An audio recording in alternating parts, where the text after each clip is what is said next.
నేను జ్ఞాన రహస్యాలను కనుగొన్నాను, సంబుద్ధుడినయ్యాను. నేటి నుండి నే బుద్ధుడను, చావు పుట్టుకల మర్మం ఛేదించినవాడను. ఎడతెగని ఈ జీవన మరణ చక్రానికి కారణం అలవిమాలిన తృష్ణ.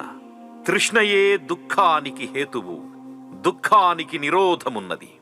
అందుకు స్ఫుటమౌ మార్గమున్నది. నా సత్యాన్వేషణ ఫలించినది.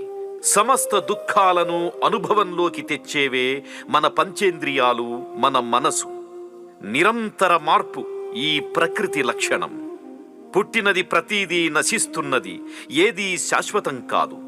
ఇక చావంటే భయం లేదు, నేను మృత్యువును జయించినవాడను. ఈ జ్ఞానానికి నేనే ఆది గురువును, నాకు ఇక ఏ విచారమూ లేదు. శాంతి నివాసిని, నిత్య సంతోషిని, నిత్య సంతోషిని.